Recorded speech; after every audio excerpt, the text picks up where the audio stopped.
Hello. Well, the first project in the new shop is actually an old project that's been sitting around since before the first of the year. What we have here is an Altec Lansing AVS500 surround sound computer speaker system.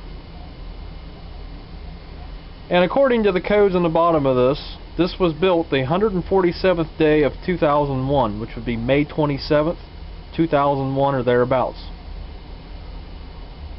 Now this does use a DC power adapter to plug into the wall, and when power is applied to the base unit, you got a DC hum, kind of like the AC hum you'll hear with bad filter capacitors in the old tube radios. A couple things by looking this up online would cause that. This thing took a mere miracle to pull apart because Altec Lansing loves to run a bead of glue, find it here, all the way around this trough and then press it down onto this particle board. This was a pain to get apart. There's a rabbited groove in that particle board that this here will set on top of. Pain in the butt. So let's take a look inside here. I've unmounted the circuit board. Let me move a few things here so we'll have some room. Like I said, I tore this apart a few months back, about a month or month and a half, what have you.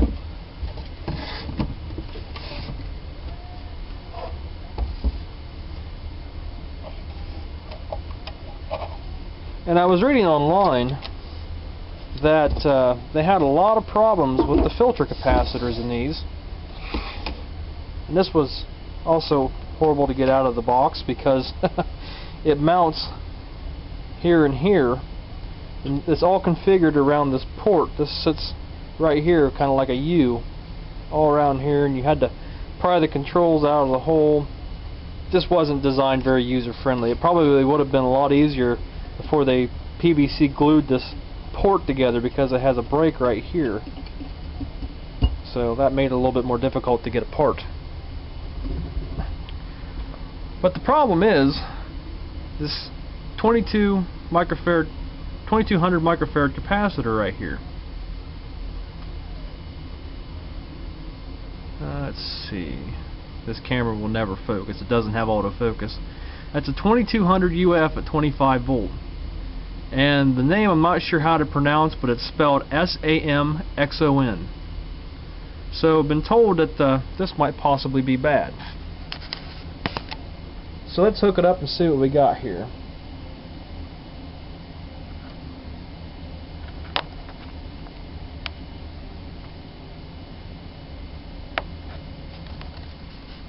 It's all plugged in.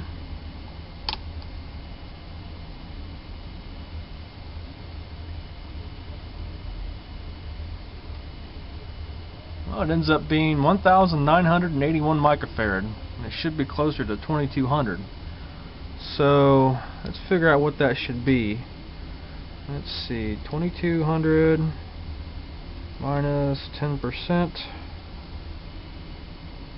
Right about 10% under. Now let's see what a new one looks like.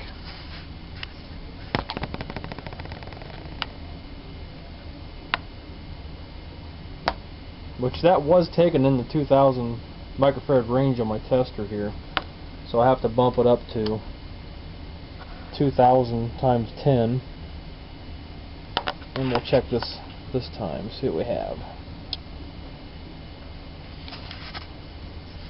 I went to Radio Shack and got this capacitor. This is a true Nichicon, and it's 2200 UF at 50 volt. And it reads 2220. Doesn't include the zero, so 2220. That looks much better. So, being my soldering skills ain't very good, I'll see if I can get this in here. It just sits right here. And see what happens. Another problem they had with these back here on, this is like the heat sink right here, is these little spots right here, here, and here are some kind of an audio output IC, and they had problems with these too, creating developing shorts after a number of years of being in use. And if one of these are shorted, I'm just going to straight part this thing out. I don't really want to screw with it that much. So I thought the filter cap would be the first thing to replace right here, and see if that at least gets it operational. There's no other bulging caps on the circuit board, nothing else looks burnt. I don't know the exact circumstance of why this quit working. I had heard that it was working and then went right straight into the hum, which would catch your attention pretty quick as it was very loud.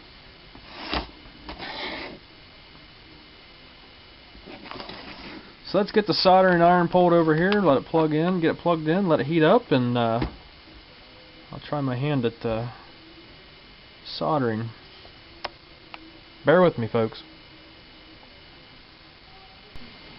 As the old soldering iron heats up, sometimes you gotta get creative with what you'll do. I don't have a helping hands vice yet. Unfortunately, the ones I'm looking at will cost me more in shipping, almost 3 times more in shipping than what it would be to drive there and pick it up. So I had these old alligator clips in my stash. Oh, talk about redneckish, eh? I got to add on to this positive lead to make this capacitor lead longer, so it'll go down through the circuit board right here. So I just got my old helping hands, as you would say. Clamp both ends and clamp it here, and we'll apply a little bit of solder and see what happens. Sometimes you don't have what you need, you just got to make the best with what you got. For some reason that seems to be a rule of thumb in radio restoration and repair. Oh well. Maybe one of these days we'll figure it out. You know what? I think that worked. So mount her out of the vise and see what we got.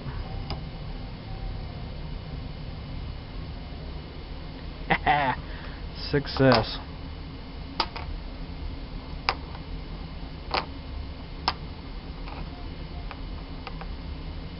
Well, well, well, looky there. Custom made lead.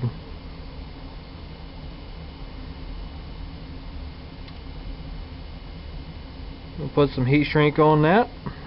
Nobody will ever be none the wiser. Well, what do you think? Positive lead's been heat shrinked. Compared to that old one, that thing looks massive on there. It'll serve the same purpose. It's about 25 volts higher than the old one. It should do just fine. Where's that old one at anyway? Oh, let's take a look, see up from the bench top. There it is. Give you a little size comparison there. A little bit bigger. That was junk. So let's go dig up the power adapter for this thing and pigtail a speaker in and see if we have the hum still. The new capacitor's in. I have bad news. This thing's got more problems than just that. We still have a bad DC hum, and I'm thinking it's passing voltage through the circuit, because every so often you'll see this subwoofer pop up and down. So we've got some issues here. Take a listen to this.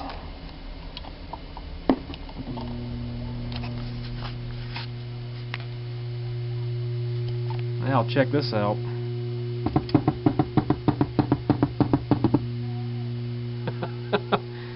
We've got some problems. And this middle IC right here is just getting smoking hot. Takes it a while, but it gets hot. And this little resistor right here is just hotter than the dickens right now. I mean, we've got another short somewhere, or something's still not quite right, and I ain't about to plug a CD player into it to see if it's passing voltage, or I should say, if it has a audio signal. I ain't gonna put my CD player through that. It ain't worth it. What I did notice, though, this might kind of interest somebody. These capacitors in the back. That's all my different values I found. Start up here at the top, I got a 220. The value it's reading is 208. This is a 220, it's reading 201. This one here is a 0.15, and it's reading 0.184. This one here is a .015 and it's reading .006. This one here is a 100. It's reading 88. This 100 is reading 79. These two right here are the only two that are dead on. They're supposed to be .015s, and that's what they are. These two 100s, again, you have a 91 and an 87. These two caps here at the end are supposed to be .015. The top one reads .007 and .005. So, a lot of discrepancies in the values of these caps. I mean, they all fall within 20% plus or minus, and almost all of them is on the minus side. I did test a few of these down in here. Most of them are decent. There's one right here on the end that's high, and it's supposed to be .068, and I think it came in like .84. So we got some troubles on down the line here somewhere. I'll keep tinkering with this thing, see if there's anything obvious, but I have a feeling we have a short here somewhere. But we'll see. Stay tuned. More to come later.